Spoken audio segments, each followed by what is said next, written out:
you all were pretty efficient, but struggled to create those explosive plays. Did you think they were there, and Georgia just played well? How come those were kind of evaded you all? The explosives? The explosives, yeah.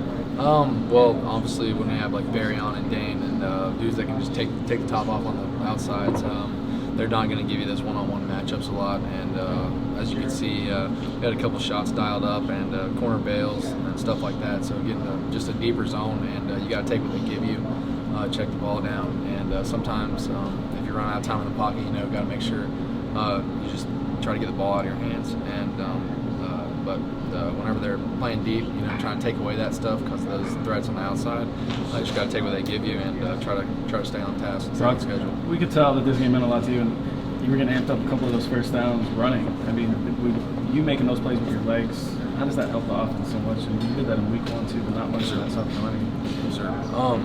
Basically, I don't think about it too much. Just execute what plays come in, keep my eyes on the read key, things of that sort. And if the read key tells me to pull it, then obviously pull it. But I think it's important. If that's what Coach Hammond thinks is important, I'm going to do whatever he calls to the best of my abilities. And I think it's good for offense to be able to have a quarterback that can move and stuff like that. And Coach Smart actually was joking with me after about it a little bit, but definitely I think it's important. What's it going to take for you guys to get the ball in the end zone? Oh yeah, just kind of stalling out, kind of around that fringe area. Rander did a great job with his field goals today, stuff like that. But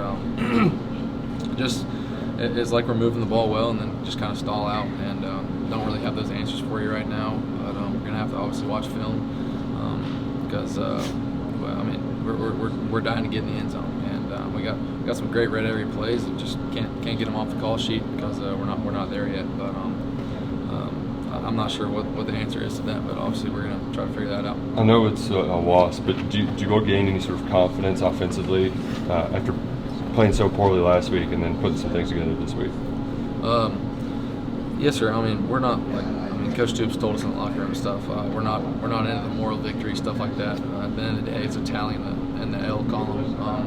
But it's just like resiliency, like just fight, like by just freaking everyone on the team, and that's good to see. We were able to go out there and execute the plays that were called. We stressed that this week. It was a tough week of practice, and and obviously, it paid off to some extent. But we were able to get on the field, get the calls in, and it was a lot smoother on offense today. And just a couple different plays. If they would have went our ways or completed some balls, stuff like that, then obviously we're sitting here and not hanging our heads. Brock, was it weird for you personally to be out there against Georgia? It wasn't too weird. When I had my roommate of like 3 years, Chaz, breathing down my back a few times, that was a little intimidating. But we hugged at the end of the game, told each other we love each other. But kind of just whoever's wearing the opposite color jerseys, who we're going up against, and just because I know all their names and their background, stuff like that, don't really mean too much. But between the lines, it's obviously competition, but outside the lines, it's friendships and relationships for life. What Kirby saved you? I saw you on a hug. Sure. He was just telling me he's proud of my fight. He said it was a tough game. I'm a tough player and just a competitor, and I really appreciate that. He told me he loved me. Told him I love him back, and it's just one of the best coaches out there, obviously, Coach Smart, and cares about his players.